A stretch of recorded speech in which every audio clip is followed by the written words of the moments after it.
सईतलारे रावण पोड़ी कार्यक्रम महा आडंबर पालित हो जाइए।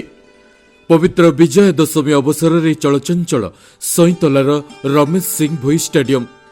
रामायण रे वर्णित त्रेतेय जुगरे रामचंद्र ए विजय दशमी दिन लंकागढ़र महाप्रतापी राजा रावणर वध करथिले। ସେହି ପୁରାଣ ବର୍ଣ୍ଣିତ କଥା ଚରିତ୍ରକୁ ଆଧାର କରି ଆଜି ପର୍ଯ୍ୟନ୍ତ ବିଜୟ ଦଶମୀ ଦିନ ରାବଣ ପୋଡ଼ି ପାଳନ କରାଯାଏ। ଏହି କାର୍ଯ୍ୟକ୍ରମରେ ପୂର୍ବତନ ଜଙ୍ଗଲ ମନ୍ତ୍ରୀ ସୁରେନ୍ଦ୍ର ସିଂ ଭୋଇ ରାବଣକୁ ଅଗ୍ନିସ୍ୱର ସଂଯୋଗ କରିଥିଲେ।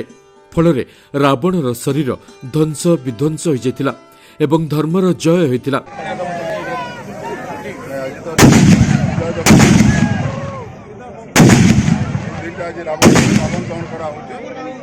रावण करवार गमन होती जेनटा कि आमर भीतर जेन ओंकार रही विभिन्न माने भावना विभिन्न जेन चिंता खराब चिंता रही ताई जेन रावण पोड़ावार द्वारा से चिंता के दूर करा इटा होती तार मुख्य उद्देश्य जेनटा कि रावण दहन करवा।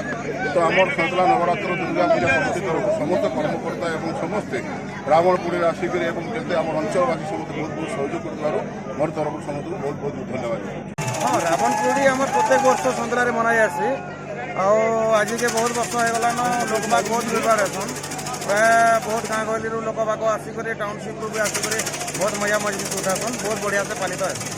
एक कार्यक्रम में हजार हजार संख्यार दर्शकों भिड़ होता बेले दर्शकों मनोरंजन पर अंचल कलाकार माने नृत्य परिवेशन करथिले।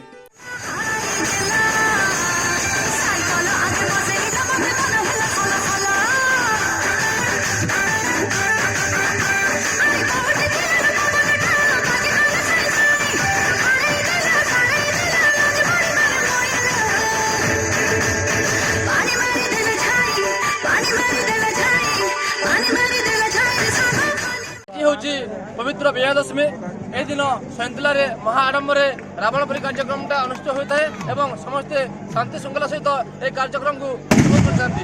Balangir सैंतलार Prashant Kumar report Odisha times.